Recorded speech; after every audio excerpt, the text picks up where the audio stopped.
Muito bom, meus irmãos, a paz do Senhor Jesus. Estamos começando a TV Ágape, a TV da sua família. Toda quinta-feira estamos aqui para levar esse programa até a sua casa, até o seu trabalho.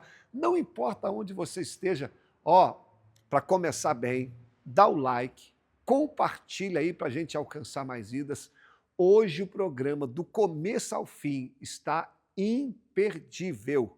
E está acontecendo agora um bate-papo, o pessoal está ali interagindo, conversando. Vão lá, assista o programa, interage, vão participar com a gente. Vamos lá para o nosso primeiro quadro, o nosso podcast Ágape. Meus irmãos, a paz do Senhor Jesus, nós estamos aqui no nosso quadro podcast Ágape, esse quadro especial, esse quadro onde toda semana a gente recebe aqui vários convidados especiais, tratamos de vários assuntos. Esse quadro está desde o início do programa e como nós somos edificados. E hoje eu tenho o privilégio e a honra de receber a nossa irmã em Cristo, a nossa obreira Daiane. Daiane é uma bênção aqui na nossa igreja, é um dos pilares da igreja, como que ela nos ajuda e é uma exímia conhecedora da palavra. E hoje nós iremos bater um papo aqui sobre um texto da Bíblia, mas antes vou deixar que a Daiane cumprimente vocês. Daiane, aperta minha mão aqui. Muito obrigado por ter aceitado o nosso convite.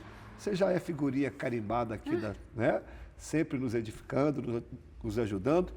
Pode cumprimentar o pessoal para a gente dar início. A paz do Senhor, meus irmãos. Quero agradecer ao pastor também pela oportunidade de mais uma vez estar aqui para trazer um pouco daquilo que Deus tem falado e ministrado ao nosso coração e também dentro, no meio da igreja dele.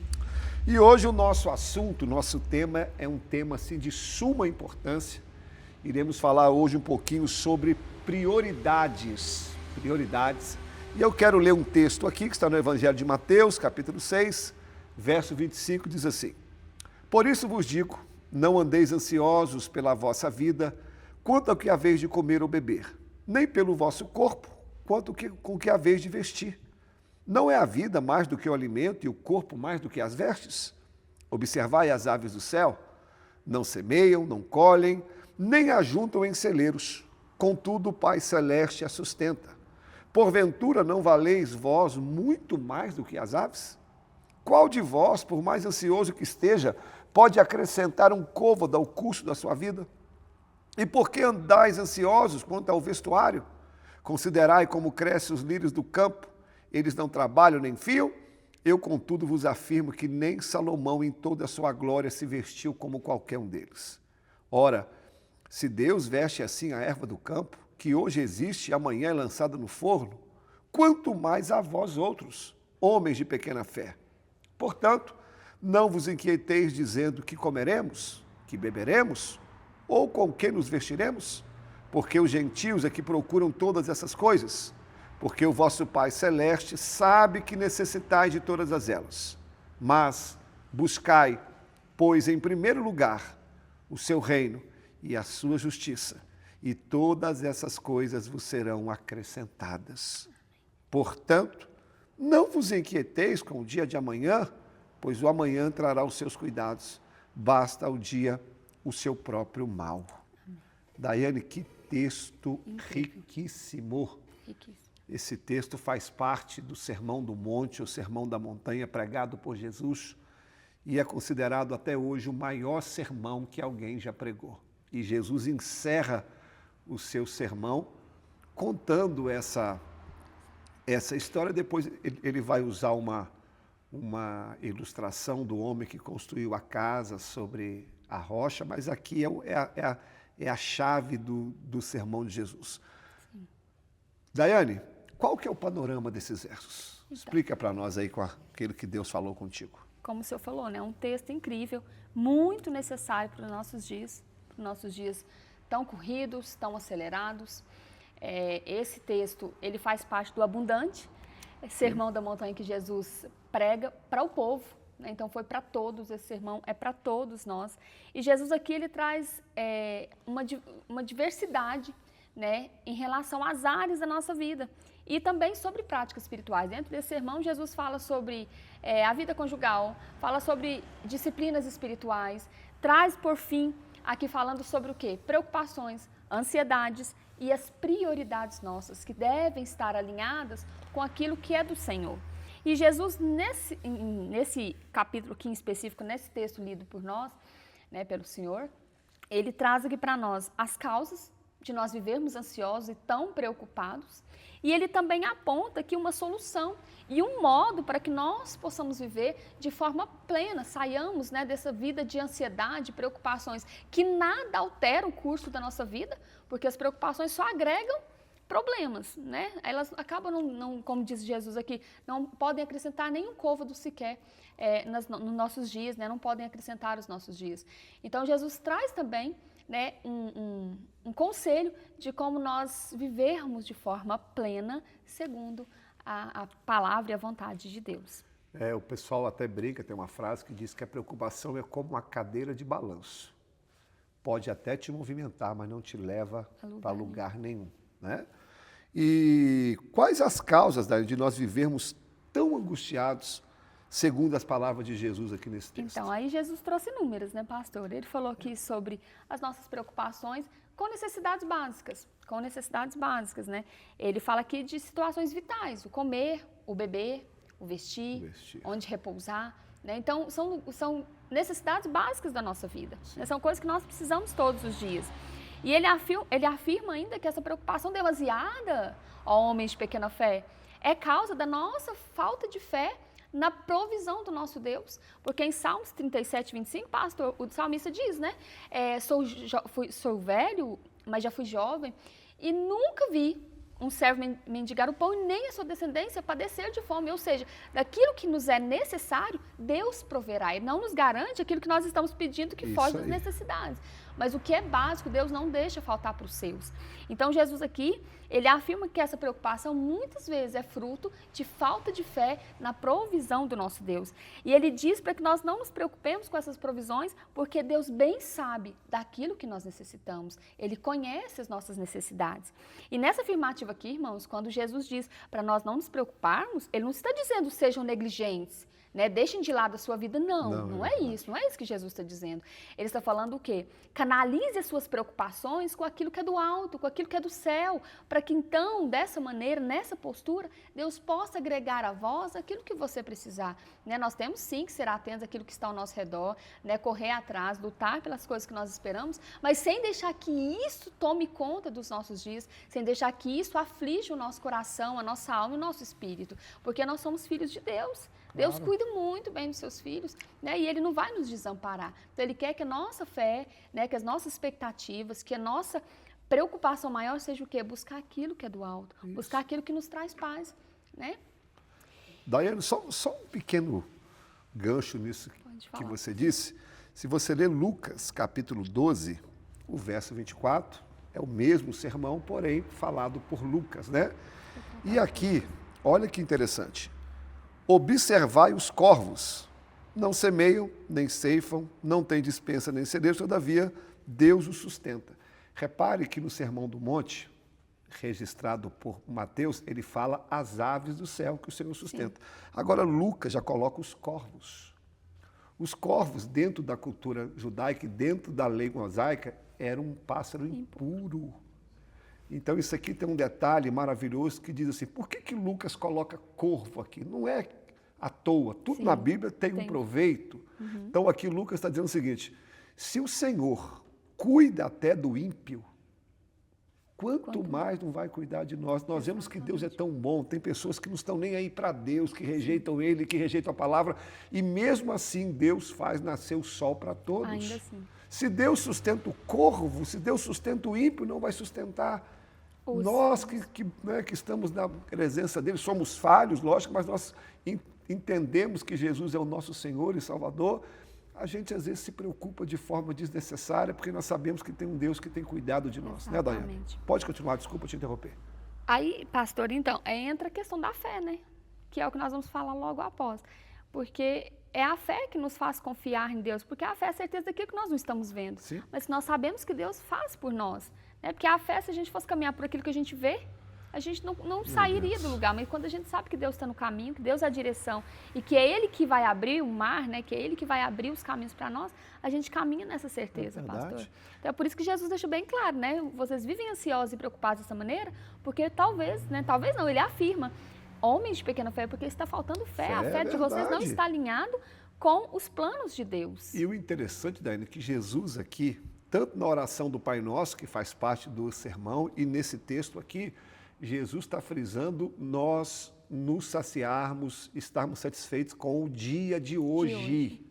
Você pode ver que a preocupação, a ansiedade vem de coisas futuras. E Jesus vai ter a gente, basta cada dia o seu próprio mal. Se hoje nós estamos encerrando o dia, são 9h40, 21h35 para ser mais exato.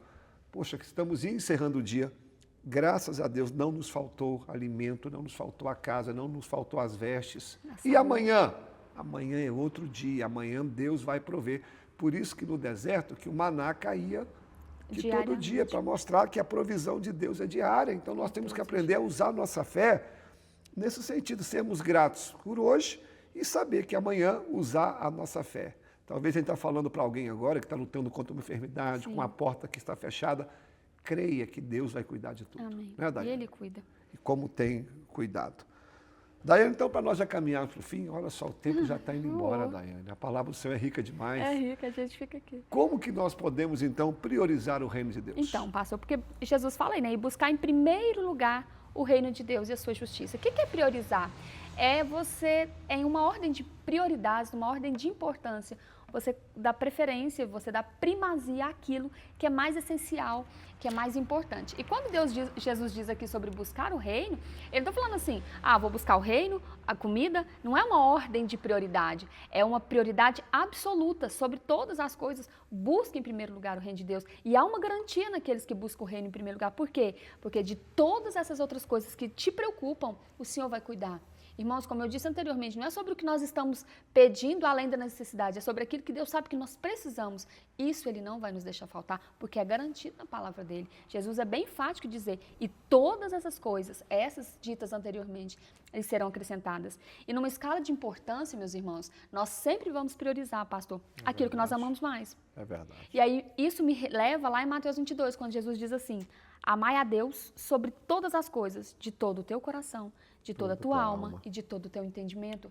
Por quê, pastor? Como que nós vamos confiar que alguém vai cuidar de algo que é nosso se a gente não conhece, se a gente não ama, né? Se a gente não tem aquele vínculo de intimidade? Não existe isso, irmãos. A gente tem que ter essa intimidade. E aí nós voltamos naquilo que Jesus tanto tem ministrado no meio da igreja dele. A intimidade, o secreto, a vida de oração. Como que eu me achego a Deus? Como que eu conheço Ele a tal ponto de amá-lo nessa proporção sobre todas as coisas? É quando eu tenho tempo de oração. É verdade. É quando eu estudo a palavra de Deus, que é onde Ele se revela, porque Deus se revela a nós, irmãos, principalmente através da palavra. É quando eu tenho práticas de jejum. Né? A oração, pastor, não é para a gente chegar e passar para Deus, Deus, eu preciso disso, daquilo, porque Deus sabe bem de tudo que nós precisamos. O que é oração, pastor? É a gente chegar diante de Deus, entregar para Ele aquilo que está nos causando alguma angústia e receber dele o quê? A paz, que é o oposto da ansiedade. Quem nos garante a paz? O próprio Cristo. Então a gente vai para Jesus para trocar fardo, irmãos. A gente vai em oração para quê? Para ser íntimos dele. Eu chego nele preocupado, angustiado, entrego isso para ele. A graça da oração não é quando você entra.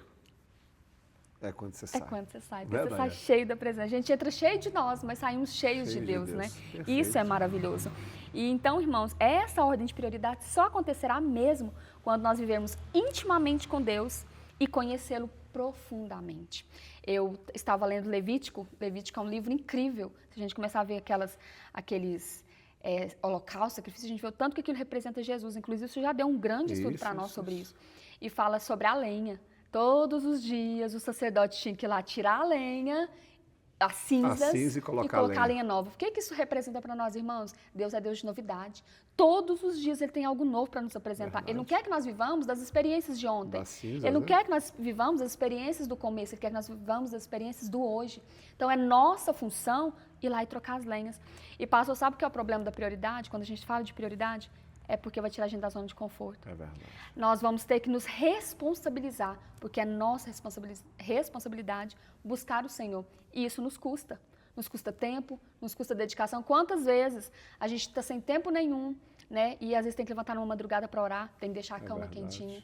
Estou cansado, mas eu tenho que deixar meu cansaço e preciso ir para o meu quarto, porque eu decido buscar o Senhor.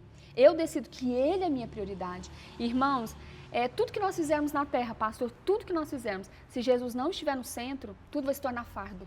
tudo vai ser pesado demais. É por isso que ele diz, vinde a mim, vocês que estão cansados, porque o meu fardo é leve e o meu jugo é suave. Por quê? Porque quando a gente coloca nas mãos do Senhor, por mais atarefado que seja o nosso dia, a gente tem força, a gente consegue fazer sem que aquilo se torne um fardo. E, irmãos, a busca pelo reino de Deus, ela não começa quando a gente se converte e termina. Isso aí vai nos acompanhar durante toda a nossa vida. Toda, né? É uma trajetória. E eu estava lendo Mateus 13, pastor, quando fala daquele homem que encontrou um tesouro. E ele vendeu tudo o que tinha para poder comprar aquela terra que tinha aquele tesouro. E assim somos nós, irmãos. Nós temos que abrir mão de tudo que nós temos, de tudo que nós pensamos para viver e priorizar o reino de Deus, para que assim, então, nós possamos viver a plenitude, né? Sair dessa vida de mediocridade, porque eu acho que é muito triste a gente viver ansioso, preocupado. Eu já estive nesse lugar de ansiedade. E a gente não vive, né, pastor? A gente sobrevive. Então, o relacionamento com Deus, meus irmãos, ele é o alicerce para todos os nossos outros relacionamentos. Então, que nós aprendamos a priorizar. Quando Jesus nos dá esse conselho aqui, é porque ele sabe o quanto é vital nós priorizarmos o reino de Deus, nos relacionarmos com Deus. Irmãos, as nossas ações, elas não interferem em quem Deus é, mas o nosso relacionamento com Ele interfere em quem nós somos, em como nós vivemos aqui na Terra. É verdade. Né, pastor? Então, a maior lição que nós podemos aprender aqui, irmãos, e como o pastor disse, né, a gente não sabe quem está do outro lado e o que vocês estão vivendo, mas não vos preocupeis demasiado com o dia de amanhã, porque o dia de hoje é um presente, o amanhã é incógnita. Verdade. Quem diz que nós estaremos aqui? Né, podemos deitar hoje e talvez nem despertarmos. Quem nos dá a vida e o dia de manhã é o Senhor.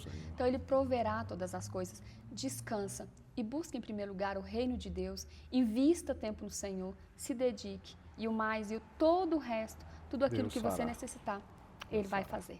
Amém? Daiane, aperta minha mão aqui. Tempo. Muito obrigado por essa lição, por esse ensinamento. Meus irmãos, tenho certeza que vocês foram ricamente abençoados. Tá?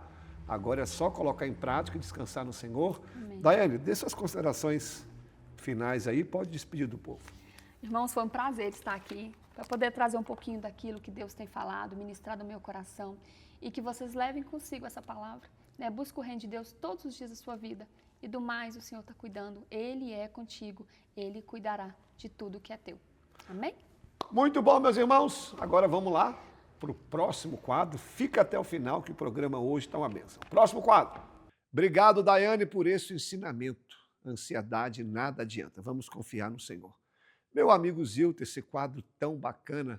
Zilton, qual que é a canção de hoje? Bom, meus amigos, esse é o nosso Cantando a Palavra e hoje nós vamos falar de uma canção que já foi cantada várias vezes durante os nossos cultos, que é A Vida aos Sepulcros, que é cantada pela Gabriela Rocha e a Elevation Worship. A música ela foi composta por um grupo americano e aqui no Brasil ela foi traduzida por Vida aos Sepulcros, mas a tradução literal no inglês ela seria Sepulcros em Jardins. Mas como qualquer um que já tentou traduzir uma letra de canção sabe que devido à nossa língua portuguesa nós temos que fazer algumas concessões por causa do sentido e da métrica dentro da canção. A canção original ela recebeu um prêmio Dove de melhor música de louvor em 2021. De acordo com os autores da canção, ela é um testemunho de poder, autoridade do nosso Deus. É uma música que declara com convicção o quão fiel Ele é a cada um de nós. O intuito dos autores é mostrar que Deus se revela a nós mesmo em situações difíceis e quanto que Ele é capaz de transformar esses momentos em nossas vidas em algo extraordinário. Olha como que começa a letra. No mundo busquei, mas não preencheu-me. Canções tão vazias, tesouros que um dia se consumarão. Então você veio e me trouxe para perto, e todo desejo é satisfeito em seu amor. Inicialmente, a impressão que nos dá é que a música ela está seguindo uma mensagem, como nós vemos em Eclesiastes, de alguém que buscou algo no mundo e viu o quanto não valia a pena. Assim como nós sabemos que Eclesiastes foi escrito por Salomão, e Salomão foi o homem que conquistou tudo que alguém queria e sonharia em conquistar. Ele tinha status, fama, dinheiro, mulheres, ele era rei, ele era bem-quisto em todos os lugares, mas na sua velhice, com o passar dos anos, ele escreve o livro de Eclesiastes, dando a entender e deixando claro que tudo que nós buscamos é vaidade e que o mais importante é Jesus, que nós devemos guardar a nossa vida em Deus, porque tudo que nós temos, tudo que nós possuímos e algumas lutas que nós alcançamos, tudo isso vai passar e somente Deus permanecerá. E essa frase dessa música, ela me lembra muito uma fala de Agostinho de Hipona, que ele faz o seguinte: fizeste-nos para ti, e inquieto está o nosso coração, enquanto não repousa em ti. Nós temos um anseio pela ansiedade, nós temos um desejo de estarmos com Deus, e por mais que nós venhamos suprir isso com qualquer coisa que a vida possa nos oferecer, com qualquer bênção que nós venhamos alcançar, é impossível nós estarmos plenamente satisfeitos, porque nós ainda não estamos na presença de Deus, nós não estamos ainda com aquele que é eterno. O refrão da canção ela diz o seguinte, simplesmente: nada é melhor que meu Deus. E eu acho que não precisamos explanar sobre isso, porque realmente nada é melhor do que Deus. E a música ela continua: não tenho medo de expor minhas fraquezas, defeitos e falhas eu não vou esconder, um amigo eu encontrei. O Deus das montanhas é o Deus dos vales, e não há lugar que a sua graça não possa me achar. Nessa parte da música nós vemos um acolhimento de alguém que encontrou um abrigo pelo qual ele tanto buscava. É um Deus que se faz próximo, que se faz presente, não importa onde estivermos.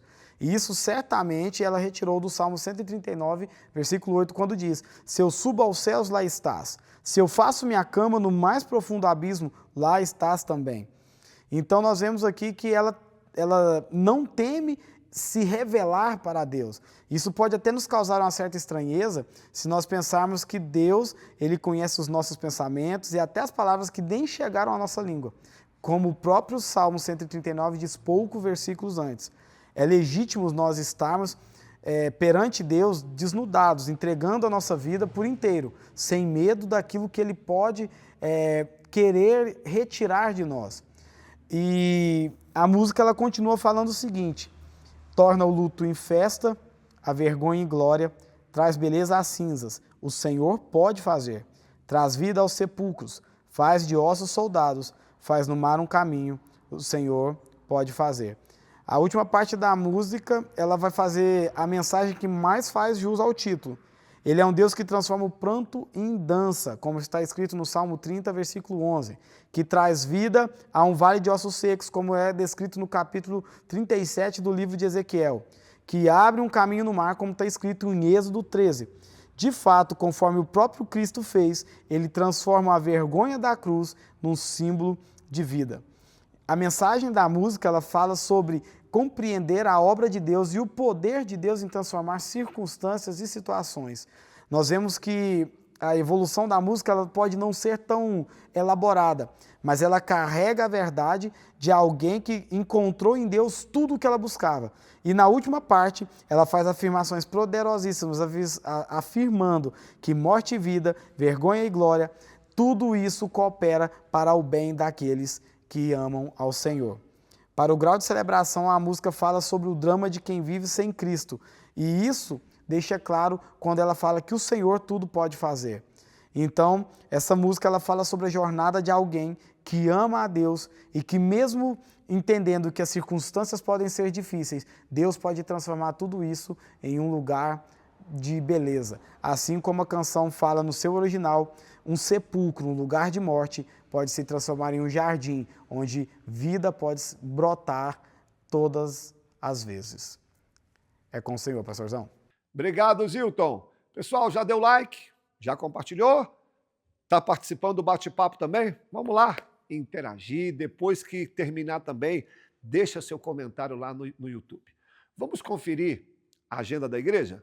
Pessoal, eu quero passar a agenda da igreja para você conferir e saber tudo que está acontecendo na igreja. Então vamos lá. Segunda-feira nós temos o culto de oração a partir das 19h30. É o culto onde a gente ora como igreja e quero você aqui com a gente. Toda terça e quinta nós temos culto nos lares. Nós temos uma equipe aqui muito boa, muito bem preparada para levar o evangelho até a sua casa. Quando você quiser um culto na sua casa ou na casa de alguém, nos procure que a gente agenda. Quarta-feira, culto da vitória. Esse culto é maravilhoso. Nós damos uma oportunidade para os pregadores e pregadoras da casa, que, por sinal, são excelentes. Nesse culto também tem um momento onde nós levantamos um clamor pelas causas impossíveis. Sexta-feira, culto da palavra. Nós, toda sexta-feira, eu, na maioria das vezes, compartilho aqui com você um estudo sobre um capítulo da Bíblia ou sobre um personagem. É um culto para aquele que gosta da palavra, aquele que quer aprender um pouquinho mais. Na quinta-feira, nós estamos aqui, né, na TV Ágape às 21 horas. No sábado, nós temos o culto dos adolescentes, às 17 horas, onde nós ensinamos os nossos filhos desde cedo o caminho da igreja, como cultuar ao Senhor. E ainda no sábado, às 19h30, nós temos o culto dos jovens, o culto da mocidade, se reúne aqui todo sábado, faz uma festa, um grande culto ao Senhor. No domingo, nós temos às 9 horas a nossa EBD, a nossa escola bíblica, é onde nós separamos um tempo maior para o aprendizado do Evangelho, para você que gosta de Bíblia mesmo, todo domingo às 9 horas. E no domingo também nós fazemos a classe do batismo. Para aqueles que querem batizar, tem uma classe à parte. Domingo à noite, 19 horas, é o culto da família, onde nós nos reunimos aqui, vem muita gente, nós apresentamos a nossa semana no altar de Deus, nós consagramos a nossa semana. Nós temos também um programa de rádio, às 14 horas, na rádio Cultura FM, para você que mora aqui em Patrocínio, 104,9. E você que quer assistir pela internet é www.culturafmptc. E uma última coisa, nós temos aqui na igreja também vários ministérios, ministério de adolescente, das crianças, intercessão, mas eu quero falar de um especial, é o projeto social, para você que gosta de trabalhar nessa área, tem uma equipe aqui que ajuda com alimentos, na época do frio junta as roupas, enfim, você que gosta também desse trabalho, vem aqui participar com a gente. Essa é a agenda da igreja, venha ajudar conosco, juntos somos mais fortes. Minha amiga Adria, com esse quadro aí tão bacana, vamos ver o texto que a Adria tem para nós hoje? Olá, meus amigos, cumprimento vocês com a paz do Senhor. Hoje eu estou aqui mais uma vez para gravar o Conselhos de Salomão. E hoje eu tenho uma mensagem aqui destinada principalmente para nós mulheres. Mas se você é um homem, fica aí para você entender algumas pérolas de Salomão que estão ali escondidas em Provérbios, né, para as nossas vidas. Se nós pegarmos o capítulo 7, Provérbios 7 ali de Provérbios, nós vamos ver Salomão falando sobre as mulheres imorais. E se nós pegarmos o capítulo 31, nós vamos ver ele falando sobre a mulher virtuosa. Hoje eu quero ler com você para você entender o que é uma mulher imoral e o que é uma mulher virtuosa. Nós vamos ler alguns versículos, claro, nós não temos tempo de ler tudo, mas depois em casa você lê o capítulo completo, que eu tenho certeza que vai muito te agregar. No capítulo 7, nós vamos ler a partir do versículo 10, que fala assim: a mulher se aproximou dele com roupas provocantes e coração malicioso. Era ousada e inquieta, do tipo que nunca para em casa. Está sempre nas ruas e nos mercados, à espreita em cada esquina. Abraçou o rapaz e o beijou, e sem a menor vergonha lhe disse: hoje apresentei uma oferta de paz e cumpri meus votos. Por isso, estava à sua procura. Não se esqueça disso. Saí para encontrá-lo e agora o achei. Então aqui está contando sobre a postura de uma mulher imoral. Conta que ela saiu à procura de um homem, o acariciou, o encontrou, né, e ali fisga a atenção daquele homem. Vamos agora lá para Provérbios 31, que fala sobre a mulher virtuosa, a partir do versículo 10. Olha como é que já começa.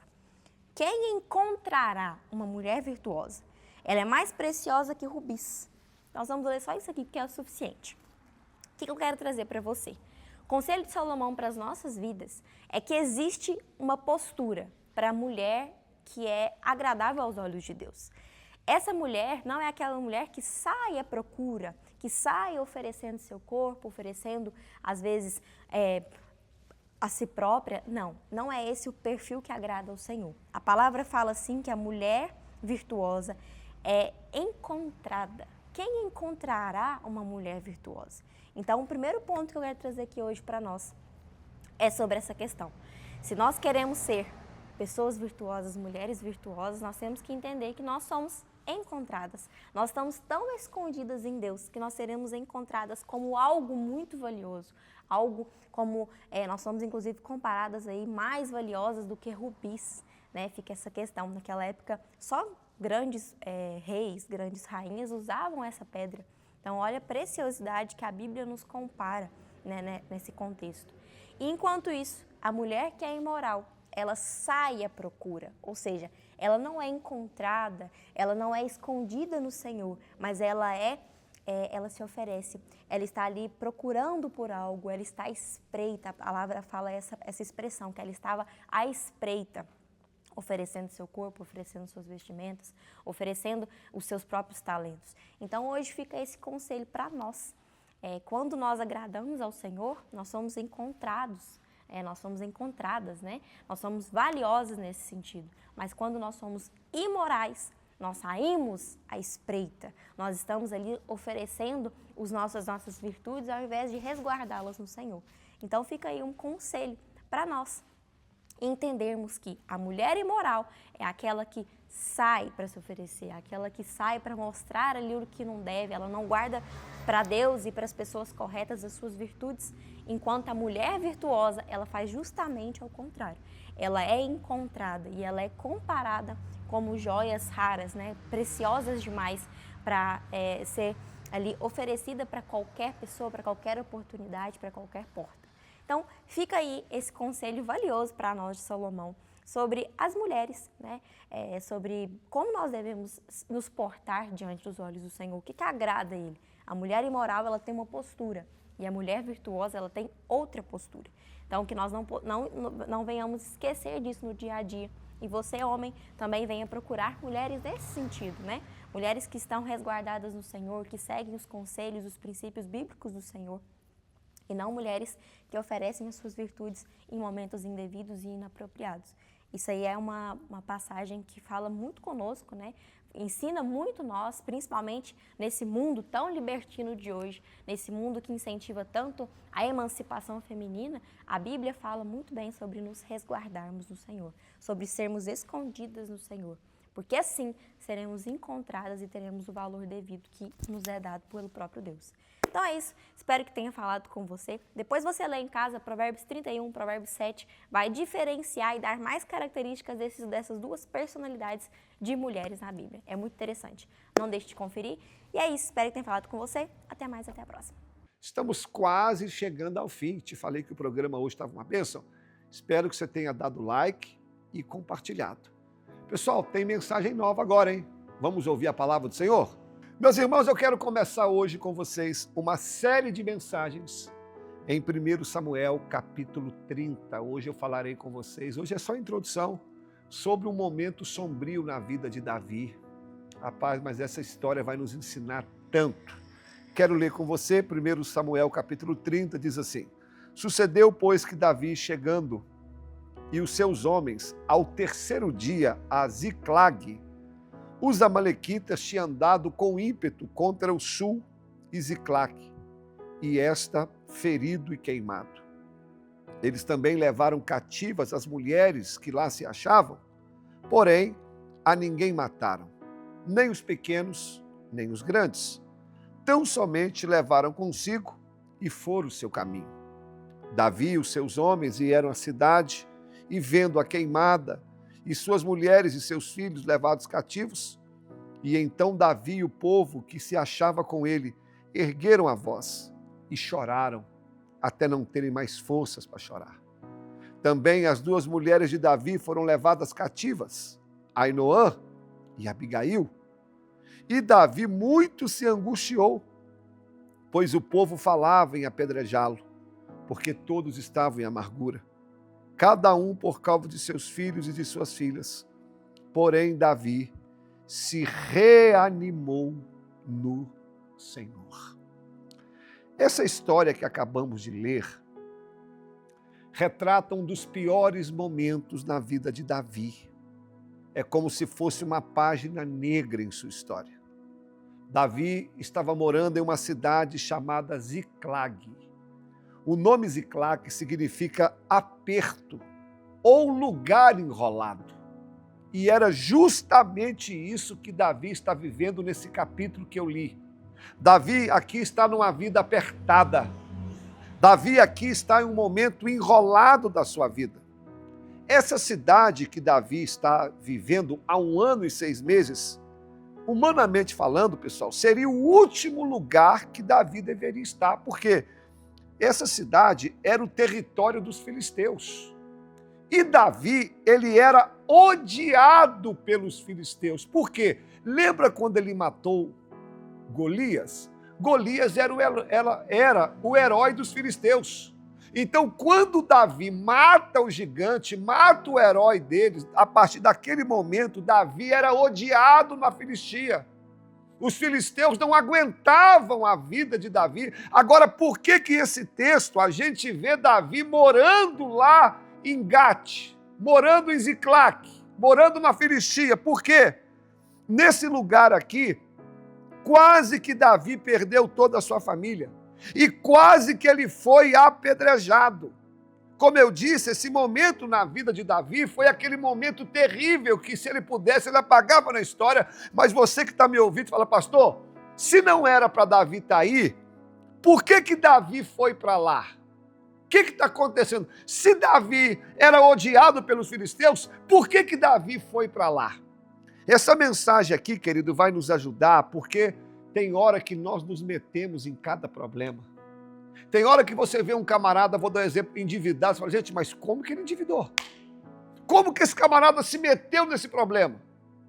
Às vezes você vê o camarada, exemplo, ele perdeu o seu ministério, perdeu a família, fala, mas como que ele chegou nesse ponto? Como que ele conseguiu perder a família? Como que ele perdeu o chamado? Sabe o que levou Davi a estar naquele lugar?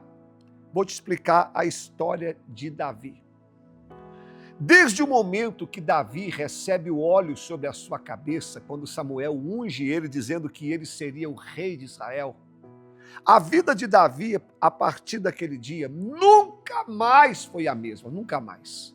Davi, que vivia tomando conta das ovelhas do seu pai, a partir daquele dia, a vida de Davi foi marcada por muitas batalhas. Logo após ele derrotar o gigante Golias, você conhece a história, Davi vai ser aclamado pelas mulheres e Davi agora vai ser perseguido por Saul. Saul, com uma inveja demoníaca, ele vai perseguir Davi como se ele fosse um animal. Durante 13 anos, vou repetir, 13 anos, Davi se escondeu em cavernas. Davi teve que morar no deserto. Davi teve que viver como se fosse um fugitivo. E tudo isso por causa da unção de Deus, tudo isso por causa do chamado de Deus. Geralmente nós pensamos assim, agora que Deus me chamou, agora que Deus me deu uma promessa, agora minha vida vai melhorar. Querido, até a promessa se cumprir, é batalha atrás de batalha. Davi está vivendo isso há mais ou menos 10 anos. 10 anos sendo perseguido por Saul. Davi está naquele momento de sequência de batalhas. Davi está naquele momento de espera.